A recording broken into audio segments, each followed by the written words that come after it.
يتوكل عليه ونعوذ بالله من شرور أنفسنا ومن سيئات أعمالنا من يهده الله فلا مضل له ومن يضلله فلا هادي له ونشهد أن لا إله إلا الله وحده لا شريك له ونشهد أن محمدا عبده ورسوله أرسله بالهدى ودين الحق ليظهره على الدين كله ولو كره المشركون أما بعد فيا أيها الناس اتقوا الله حق تقاته ولا تموتن إلا وأنتم مسلمون أعوذ بالله من الشيطان الرجيم بسم الله الرحمن الرحيم ونريد أن نمن على الذين استضعفوا في الأرض ونجعلهم أئمة ونجعلهم الوارثين.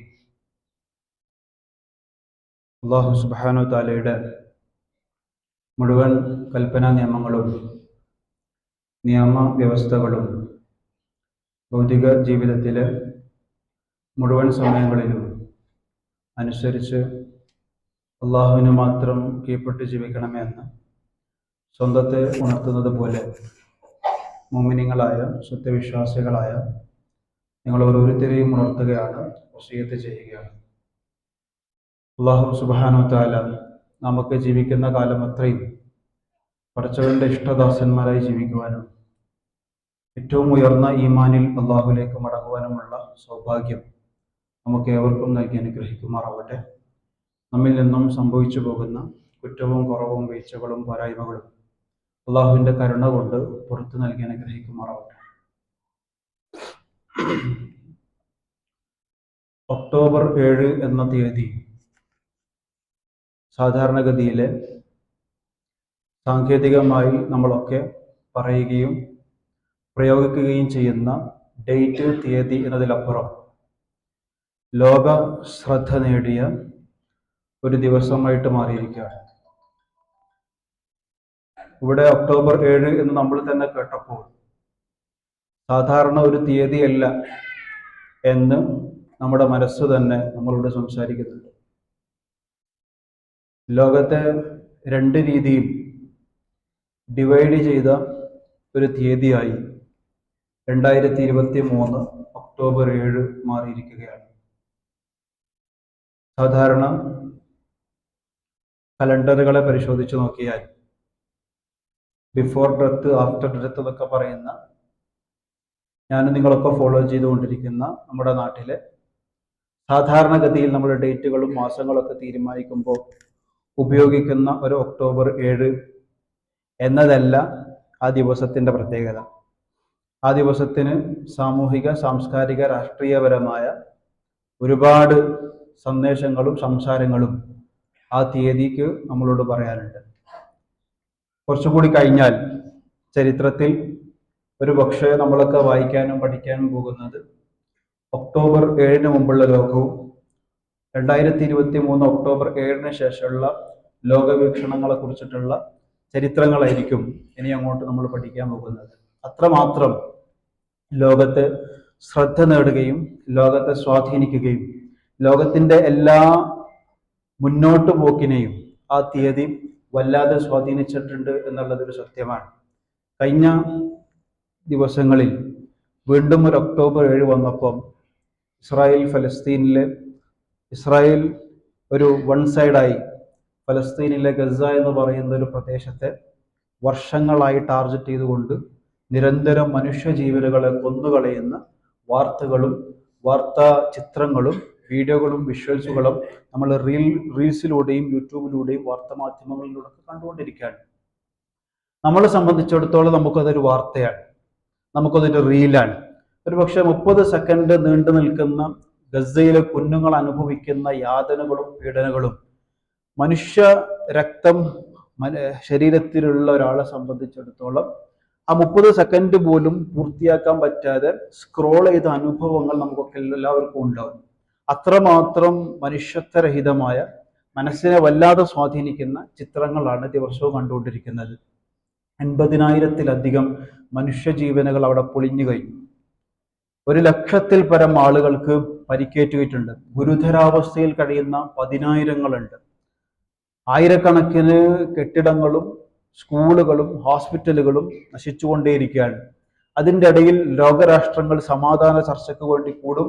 ആ സമാധാന ചർച്ച നടക്കുമ്പോൾ തന്നെ 20,000 30,000 ആളുകളെ കൊന്നുകളഞ്ഞ അനുഭവങ്ങൾ നമ്മൾ വായിച്ചതുമാണ്. പ്രിയപ്പെട്ടവരെ, നമ്മളിങ്ങനെ ലോകവീക്ഷണം എന്ന അർത്ഥത്തിൽ, ലോകരാഷ്ട്ര വാർത്തകൾ എന്ന അർത്ഥത്തിൽ ഇവിടെ ഇരുന്നു കൊണ്ട് വാർത്തകളെ കുറിച്ചിട്ട് വായിക്കുകയും അതിനെ കുറിച്ചിട്ട് ചർച്ച ചെയ്യുകയും ചെയ്ത അനുഭവങ്ങളാണ് 2 വർഷം. പക്ഷേ ഗസയിലെ മനുഷ്യജീവനുകളെ സംബന്ധിച്ചിടത്തോളം അവരുടെ അല്ലാതെ അവർ റിയൽ ലൈഫിൽ നേർക്ക് നേരെ നിത്യജീവിതത്തിൽ കണ്ടുകൊണ്ടിരിക്കുന്ന, അനുഭവിച്ചുകൊണ്ടിരിക്കുന്ന വേദനകളാണ്. 10 പേരുള്ള വീട്ടിൽ 9 പേരും രക്തസാക്ഷികളായ അനുഭവങ്ങൾ. 8 മക്കളുള്ള ഉമ്മാക്ക് 8 മക്കളും നഷ്ടപ്പെട്ടു പോയ അനുഭവങ്ങൾ. ഭാര്യക്ക് ഭർത്താവിനെയും ഭർത്താവിന് ഭാര്യയും നഷ്ടപ്പെട്ടു പോയ അനുഭവങ്ങൾ. കൂട്ടുകുടുംബമായി ജീവിച്ച ആളുകളൊക്കെ ഒറ്റ ഷട്ടറുകളിൽ ജീവിച്ചുകൊണ്ടിരിക്കുന്ന അനുഭവങ്ങൾ. ജോർദാനിന്റെയും ഫലസ്തീനിന്റെയും ഒക്കെ ഉൾഗ്രാമങ്ങളിലെ ബോർഡറുകളിൽ ജീവിതത്തെ അതിജീവിച്ചുകൊണ്ടിരിക്കുന്ന ആളുകൾ. ഭക്ഷണത്തിന് വേണ്ടിയും മരുന്നിനു വേണ്ടിയും കഷ്ടപ്പെട്ടുകൊണ്ട് കയ്യാത്ത കാലും വയ്യാത്ത ശരീരവുമായി ക്യൂ നിൽക്കുന്ന പിഞ്ചു കുഞ്ഞുങ്ങളെ വെടിവെച്ചുകൊണ്ട് 90-ലധികം വെടിയുണ്ടകളേറ്റ 12 വയസ്സുള്ള ഒരു പെൺകുട്ടിയുടെ കഥ നമ്മൾ കേട്ടിട്ടുണ്ട്. 90 വെടിയുണ്ടകൾ ഒരു ശരീരത്തിൽ ഏൽക്കുകയാണ്. ഇങ്ങനെ പ്രിയപ്പെട്ടവരെ, നമ്മളൊക്കെ കഴിഞ്ഞ 2 വർഷമായി ഇതിങ്ങനെ വിഷ്വലായിട്ട് കണ്ടുകൊണ്ടിരിക്കുകയാണ്. ഈ 2 വർഷം പൂർത്തിയാകുമ്പോൾ ഫലസ്തീനും ഗസയും ലോകത്തിന് കൊടുക്കുന്ന സന്ദേശങ്ങൾ ഒട്ടനവധി സന്ദേശങ്ങളാണ്. ലോകക്രമങ്ങൾക്ക് തന്നെ മാറ്റങ്ങൾ വന്നിരിക്കുകയാണ്. ഇന്ന് സാധാരണ ഇസ്ലാമോഫോബിയയുടെ, ഇസ്ലാം ഭീതിയുടെ, ഇസ്ലാം മുസ്ലിം എന്നൊക്കെ കേൾക്കുമ്പോൾ ഉണ്ടാകുന്ന മനസ്സിനകത്തെ ഒരു പേടി, അത് ലോകാടിസ്ഥാനത്തിൽ നടത്തിക്കൊണ്ടേയിരിക്കണം എന്നുള്ളൊരു പ്രോപ്പഗണ്ട അജണ്ട ലോകശ്രദ്ധേയമായി, അല്ലെങ്കിൽ ലോകാടിസ്ഥാനത്തിൽ തന്നെ അത് നടന്നുകൊണ്ടിരിക്കുന്നുണ്ട്. അതിനുവേണ്ടി ഇവിടുത്തെ എല്ലാ വൻകിട മീഡിയകളെയും സമീപിച്ചുകൊണ്ടിരിക്കുന്നുണ്ട്. അവർ അത്തരത്തിലുള്ള പ്രവർത്തനങ്ങൾ നടത്തിക്കൊണ്ടിരിക്കുന്നുണ്ട്. ഇങ്ങനെയുള്ളൊരു അവസ്ഥയിലാണ് 2023 ഒക്ടോബർ 7 സംഭവിക്കുന്നത്. സാധാരണ നമ്മളൊക്കെ നമ്മുടെ മനസ്സിനകത്ത് പോലും വന്ന ഒരു പക്ഷേ ഫലസ്തീനിന്റെയും ഗസയുടെയും ചരിത്രം അറിയാത്തത് കൊണ്ടായിരിക്കാം, അറിഞ്ഞുകൊണ്ട് ഒരാൾക്ക് ചോദിക്കാനോ ചിന്തിക്കാനോ പറ്റാത്തൊരു ചോദ്യമുണ്ട്. എന്തിനാണ് ഒക്ടോബർ 7, 2023 ഒക്ടോബർ 7 ഗസയിലെ സൈന്യം ഇസ്രായേലിൽ കയറി അറ്റാക്ക് ചെയ്തത്? ആ ഒരു നീക്കത്തിന്റെ പേരിലാണല്ലോ ഇന്ന് അനുഭവിക്കുന്ന എല്ലാ അനുഭവങ്ങളും ഉണ്ടാകുന്നത് എന്ന അർത്ഥത്തിൽ ന്യായീകരിക്കാനും അതിനെ വായിക്കാനും ശ്രമിക്കുന്ന ആളുകൾ നമ്മളെ കൂട്ടത്തിൽ പോലും ഉണ്ടാകുന്നു എന്നുള്ളത് സങ്കടകരമാണ്. കാരണം അതിന്റെ ചരിത്രം ഒരുപക്ഷെ നമുക്ക് വേണ്ട അർത്ഥത്തിൽ അറിയാത്തത് കൊണ്ടാവാം.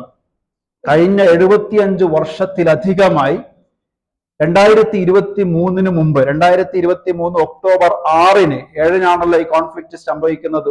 7 മുതലാണല്ലോ ലോകശ്രദ്ധ ആ ഡേറ്റിലേക്ക് പോകുന്നത്. 7 മുതലാണല്ലോ ലോകത്തിന്റെ എല്ലാ ക്രമങ്ങളും മാറിയത്. 7 മുതലാണല്ലോ ലോകത്തിന്റെ എക്കണോമി തകർന്നത്. 7 മുതലാണല്ലോ ലോകരാഷ്ട്രങ്ങളുടെ എല്ലാവരുടെയും സമാധാനം നഷ്ടപ്പെട്ടത്. ആ 7-ന് ഫലസ്തീനിലെ ജനത സൈന്യം ഇസ്രായേലിൽ കയറി അറ്റാക്ക് ചെയ്തില്ലായിരുന്നെങ്കിൽ എത്ര നന്നായേനെ എന്ന് ചിന്തിക്കുകയും അതിനെ വിലയിരുത്തുകയും ചെയ്യുമ്പോൾ ഉണ്ടാകുന്ന പ്രശ്നം എന്താന്ന് പറഞ്ഞാൽ, ആ സമൂഹം 75 വർഷത്തെ അധികമായി സഹിക്കുന്ന വേദനകളെ നമ്മൾ ചെറുതായി കാണുന്നു എന്നുള്ളതാണ്. കാരണം ആ 7-ന് തൂഫാനുൽ അഖ്സ എന്ന അർത്ഥത്തിൽ അവിടുത്തെ സൈന്യം മുന്നിട്ടിറങ്ങി ചെയ്ത വലിയ പ്ലാനിങ്ങോടുകൂടി ചെയ്ത, വലിയ ആസൂത്രണങ്ങളോടുകൂടി ചെയ്ത ആ ഒരു പ്രോജക്റ്റ്, ആ സംഭവം ഒക്ടോബർ 6-ന് ഫലസ്തീനികൾ സന്തോഷവാനായിരുന്നു. ഒക്ടോബർ 5-ന് ഗസയിലെ അവസ്ഥകൾ എന്തായിരുന്നു? പ്രിയപ്പെട്ടവരെ, കഴിഞ്ഞ 70 വർഷം അവിടുത്തെ അവസ്ഥ ഇത് തന്നെയാണ്. ഓരോ വർഷവും ആയിരങ്ങൾ അവിടെ രക്തസാക്ഷികളാകുന്നുണ്ട്. ഓരോ വർഷങ്ങളിലും അഭയാർത്ഥികൾ ഉണ്ടാകുന്നുണ്ട്. യമനിലേക്കും ഈജിപ്തിലേക്കും ജോർദാനിലേക്കും ഒക്കെ കയറിക്കൂടാൻ ശ്രമിക്കുന്നു. അവർ അകറ്റുന്നു. ആ പോകുന്ന വഴിയിൽ രക്തസാക്ഷികളാകുന്നു. ഇങ്ങനെ ഒരു തലമുറ, 2 തലമുറകൾ ഇങ്ങനെ ആയി വന്നുകൊണ്ടേയിരിക്കുകയാണ്. അതിന്റെ ചരിത്രം ഇസ്രായേൽ എന്ന് പറയുന്ന രാഷ്ട്രത്തിന്റെ രൂപീകരണം മുതൽ അത്തരം ചർച്ചകൾ നമ്മൾ ആരംഭിക്കേണ്ടതുണ്ട്. അപ്പോഴാണ് ഒക്ടോബർ 7-ന് അവര് നടത്തിയ ശ്രമങ്ങളെ നമുക്ക് മനസ്സിലാകുകയുള്ളൂ. എന്ന് പറഞ്ഞാൽ ഇത്രയും കഴിഞ്ഞിട്ടും 2 വർഷത്തിലധികമായി ആയിരങ്ങളുടെ ജീവൻ അവിടെ പൊലിഞ്ഞു. കെട്ടിടങ്ങളൊക്കെ നശിച്ചു കഴിഞ്ഞു.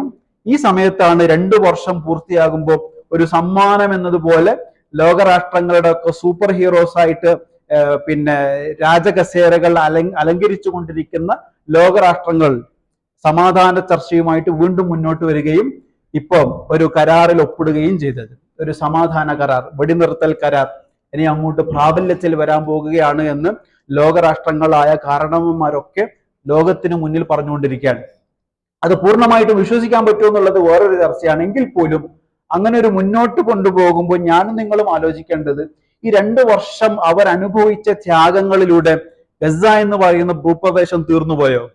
ഇസ്രായേൽ എന്ന് പറയുന്ന വൻകിട സൈന്യം, എല്ലാ അർത്ഥത്തിലും വെപ്പൺസുകളുള്ള, എക്കണോമി പവറുള്ള, സമ്പത്തും അധികാരവുമുള്ള, എല്ലാ അർത്ഥത്തിലും സ്വാധീനങ്ങളുള്ള ഒരു വിഭാഗം ചെറിയൊരു ഭൂപ്രദേശം, നമ്മുടെ നാട്ടിൽ ഒരു ജില്ലയുടെ വലുപ്പം പോലും ഇല്ലാത്തൊരു ഭൂപ്രദേശത്തെ അവിടെ താമസിക്കുന്ന പാവങ്ങളായ, വെപ്പൺസ് ഇല്ലാത്ത, അധികാരമില്ലാത്ത, സമ്പത്തില്ലാത്ത, പട്ടിണി പാവങ്ങളായ ആളുകളെ ഇല്ലായ്മ ചെയ്യാൻ വേണ്ടി ശ്രമിച്ചിട്ട് 2 വർഷം എടുത്തിട്ട് സാധിച്ചോ എന്ന് ചോദിച്ചാൽ അതിന്റെ ഉത്തരാണ് 2 ദിവസം മുമ്പ് നമ്മൾ കണ്ടൊരു പിക്ചർ. 4 ഗസയുടെ സൈന്യ തലവന്മാർ ഇരിക്കുന്നു, ഇസ്രായേലിന്റെ സ്ട്രാറ്റജി മിനിസ്റ്റർ അടക്കം മുന്നിലിരിക്കുന്നു.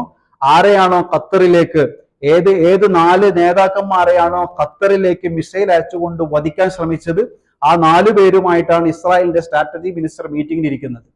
ഇതിലും അപ്പുറം നിന്ദ്യത എന്ന് പറയുന്ന ഒരു സംഭവം ഇസ്രായേലിൽ ഇല്ല, ഇനി വരാനിരിക്കുന്നില്ല എന്നുള്ളതാണ്. ഖുർആൻ ചോദിച്ചൊരു ചോദ്യമുണ്ട്, കമ്മിൻ ഫിഅത്തിൻ ഖലീലത്തിൻ ഗലബത് ഫിഅതൻ കസീറതൻ ബിഇദ്നില്ലാഹ്. എത്ര ചെറിയ സംഘങ്ങളാണ് വലിയ വലിയ സംഘങ്ങളെ ഇല്ലാതാക്കുന്നത്. ഖുർആന്റെ ചോദ്യം അതിഭയങ്കരമായ ചോദ്യമാണ്. പക്ഷെ അതിന്റെ അവസാനം ശ്രദ്ധിക്കണം, ബിഇദ്നില്ലാഹ്, അള്ളാഹുവിന്റെ തീരുമാനപ്രകാരം, അള്ളാഹുവിന്റെ നിശ്ചയപ്രകാരം എത്ര ചെറിയ സംഘങ്ങളാണ് വലിയ സംഘങ്ങളെ കീഴ്പ്പെടുത്തുന്നത് എന്ന് ചോദിക്കുന്നതിന്റെ കൃത്യമായ തഫ്സീറാണ് ഈ 2-3 ദിവസങ്ങളിൽ നമ്മളെ ലൈവായിട്ട് കൊണ്ടുകൊണ്ടിരിക്കുന്നത്. ചെറിയ സംഘങ്ങൾ വലിയ സംഘങ്ങളെ കീഴ്പ്പെടുത്താൻ അവർ പറഞ്ഞുകൊണ്ടിരിക്കുന്നത്, ലോകത്തോട് സംസാരിച്ചു കൊണ്ടിരിക്കുന്നത് ആത്മവിശ്വാസമുള്ളൊരു ജനതയെ നേർക്കുനേരെ കസേരയിട്ട് അങ്ങോട്ടും ഇങ്ങോട്ടും സംസാരിക്കാൻ, ഞങ്ങൾ ഇത്ര കോടിക്കണക്കിന് രൂപയുടെ ഡ്രോണുകളും വെപ്പൺസുകളും ഉപയോഗിച്ചുകൊണ്ട് GCCയിൽ പോലും കടന്നു കയറി ആക്രമിക്കാൻ ഞങ്ങൾക്കുണ്ടായ ധൈര്യം ഈ 4 നേതാക്കന്മാർ അസ്തമിക്കുന്നതിനോടുകൂടി ഹമാസിന്റെയോ അല്ലെങ്കിൽ ഇസ്രായേലിന്റെയോ ഫലസ്തീനിന്റെയോ ഗസയുടെയോ ശക്തി ചോർന്നു പോകും എന്ന അർത്ഥത്തിലായിരിക്കണം ഇസ്രായേൽ ഇതിനൊക്കെ മുൻകിട്ട് ഇറങ്ങിയത്. പക്ഷെ ആരെയാണോ വധിക്കാൻ പ്ലാൻ ചെയ്തത് അവരുമായിട്ട് ഇന്ന് സമാധാന ചർച്ചയ്ക്കിരിക്കാൻ അവർ പറയുന്നു ഇത്രയാളെ മോചിപ്പിക്കണം. ഇതിന് 2-3 ഫേസ് ഉണ്ട്. കരാർ ഒപ്പിടുന്ന സമയത്ത് ആദ്യത്തെ ഫേസ് എന്താന്ന് പറഞ്ഞാൽ ഇത്ര അംഗങ്ങളെ ബന്ദികളാക്കി വെച്ചിരിക്കുന്ന ഇത്ര അംഗങ്ങളെ മോചിപ്പിക്കണം. അപ്പൊ വധിക്കാൻ ശ്രമിച്ച നേതാക്കന്മാരുമായിട്ട് ഇസ്രായേലിന്റെ സ്ട്രാറ്റജി മിനിസ്റ്റർ അങ്ങോട്ട് ചോദിക്കുന്നത്, ഇതിൽ ആരൊക്കെയാണ് നിങ്ങൾക്ക് വേണ്ടത്? അപ്പൊ ആളുകളുടെ പേര് എഴുതി കൊടുക്കാൻ, ലോകരാഷ്ട്രങ്ങളുടെ നേതാക്കന്മാരായിട്ട് ഞങ്ങൾ ഇന്ന് ഇരുന്ന് സംസാരിക്കുന്നത് ആരോടാണ് എന്ന ചോദ്യം തന്നെ എല്ലാത്തിന്റെയും പ്രസക്തി ഇസ്രായേലിനെ സംബന്ധിച്ചിടത്തോളം ഖുർആൻ പറഞ്ഞതുപോലെ നിന്ദയായിരിക്കും അവർക്ക് അവസാന സമയങ്ങളിൽ ഉണ്ടാവുക. ഒരു ദിവസം നിങ്ങൾക്ക് സംഭവിക്കും,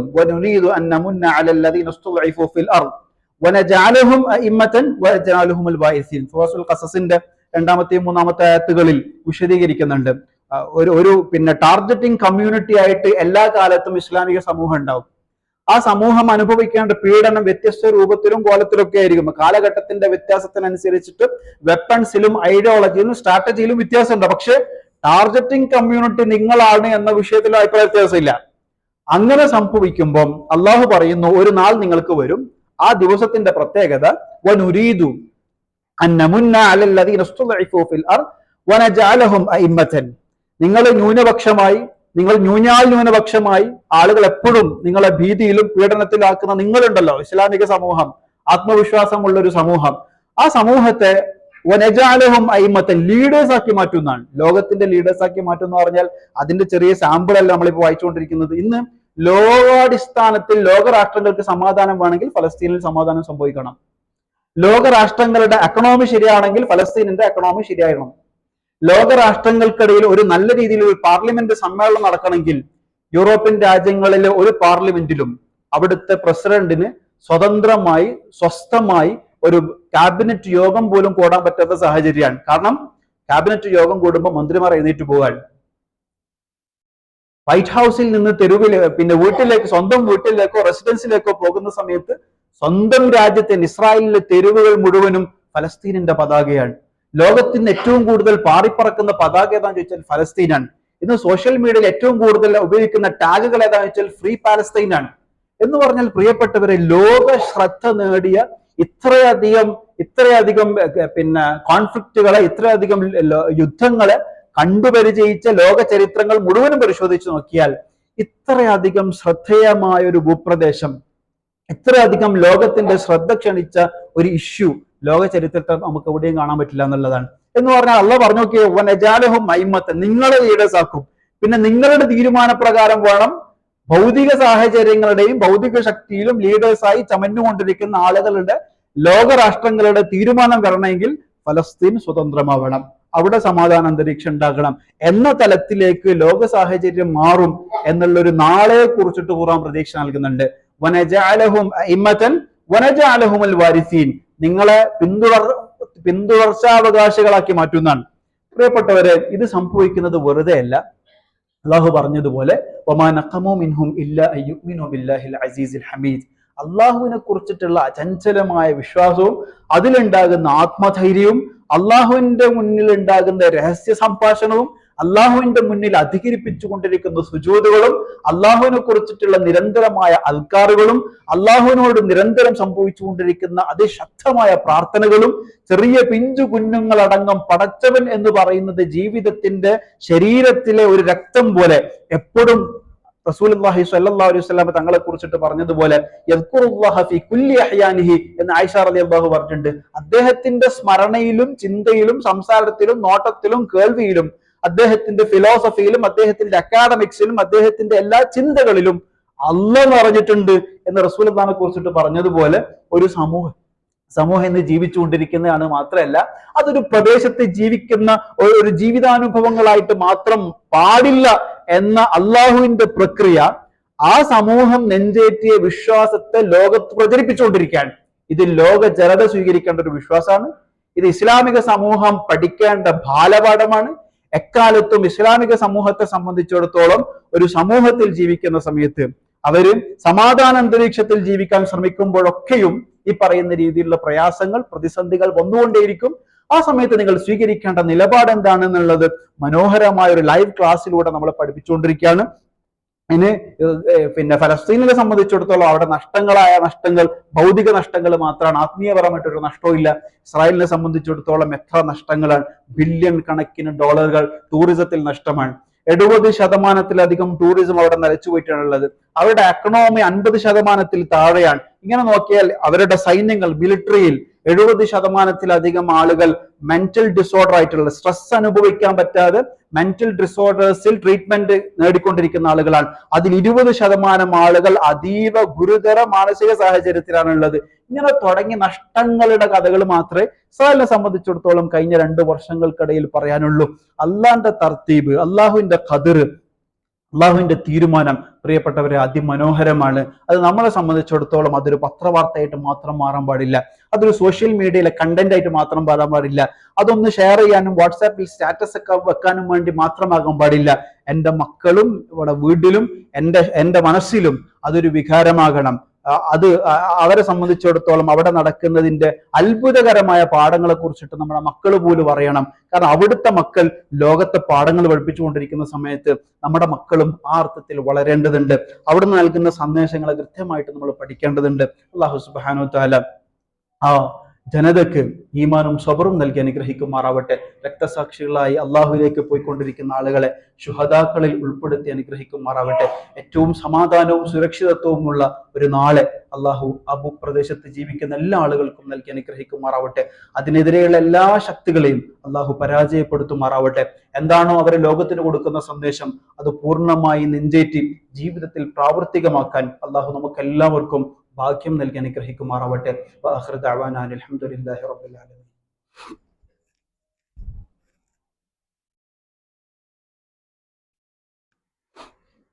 അൽഹംദുലില്ലാഹിൽ വാഹിദിൽ അഹദിസ് സമദ് الذي لم يلد ولم يولد ولم يكن له كفوا أحد.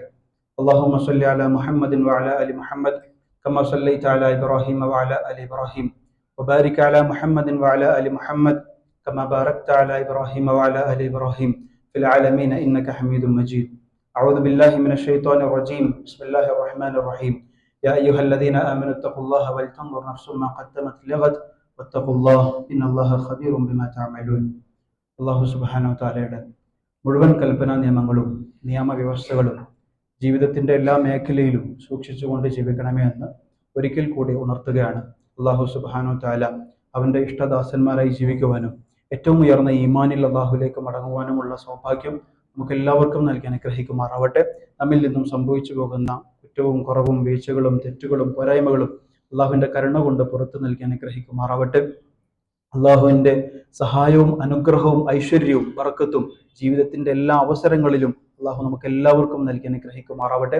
നമ്മിലെ രോഗികൾക്ക് അള്ളാഹു പൂർണ്ണ ശിഫ നൽകി അനുഗ്രഹിക്കുമാറാവട്ടെ. മാരകമായ രോഗങ്ങൾ കൊണ്ട് പ്രയാസപ്പെടുന്ന ഒട്ടനവധി സഹോദരി സഹോദരന്മാർ നമ്മുടെ വീട്ടിലും കുടുംബത്തിലും പരിസരത്തൊക്കെ ഉണ്ട്. എല്ലാവർക്കും അള്ളാഹു പൂർണ്ണ ആരോഗ്യം നൽകി അനുഗ്രഹിക്കുമാറാവട്ടെ, പൂർണ്ണ ശിഫ നൽകി അനുഗ്രഹിക്കുമാറാവട്ടെ. അപകട രോഗങ്ങളെ തൊട്ടും അപകട മരണങ്ങളെ തൊട്ടും അള്ളാഹു നമ്മയും നമുക്ക് വേണ്ടപ്പെട്ടവരെയും കാത്തുരക്ഷിക്കുമാറാവട്ടെ. നമ്മിൽ നിന്ന് മൺമറഞ്ഞ ആളുകൾക്ക് അള്ളാഹു മഗ്ഫിറത്തും റഹ്മത്തും നൽകി അനുഗ്രഹിക്കുമാറാവട്ടെ. ഇസ്ലാമിനും മുസ്ലിമീങ്ങൾക്കും അള്ളാഹു ഇസ്സത്തും അഭിമാനവും നൽകി അനുഗ്രഹിക്കുമാറാവട്ടെ. പരസ്പര സ്നേഹവും ഐക്യവും നൽകി അനുഗ്രഹിക്കുമാറാവട്ടെ. ലോകത്തിന്റെ നാനാഭാഗങ്ങളിൽ ആക്രമിക്കപ്പെട്ടുകൊണ്ടിരിക്കുന്നവർ, പീഡിപ്പിക്കപ്പെട്ടുകൊണ്ടിരിക്കുന്നവർ, തടവറയിൽ കഴിഞ്ഞുകൊണ്ടിരിക്കുന്നവർ, വെടിയുണ്ടകൾക്കും മിസൈലുകൾക്കും സാക്ഷികളായിക്കൊണ്ടിരിക്കുന്നവർ എല്ലാവർക്കും അള്ളാഹു ഈമാനും സബറും നൽകി അനുഗ്രഹിക്കുമാറാവട്ടെ. സന്തോഷവും സുരക്ഷിതത്വവും ഉള്ള ജീവിതം നൽകി അനുഗ്രഹിക്കുമാറാവട്ടെ. اللهم اغفر للمؤمنين والمؤمنات والمسلمين والمسلمات الأحياء منهم والأموات إنك مجيب الدعوات يا قاضي الحاجات طيب ثرانا وثراهم واجعل الجنة مأوانا ومأواهم. اللهم أجرنا من النار، اللهم أجرنا من النار. اللهم لا تشفي خلقنا بالنار ولا تجعلنا من حطب النار فإنها بئس الدار وبئس المثوى وبئس القرار. ربنا اغفر لنا ولإخواننا الذين سبقونا بالإيمان ولا تجعل في قلوبنا غلا للذين آمنوا ربنا إنك رؤوف رحيم. أقم الصلاة.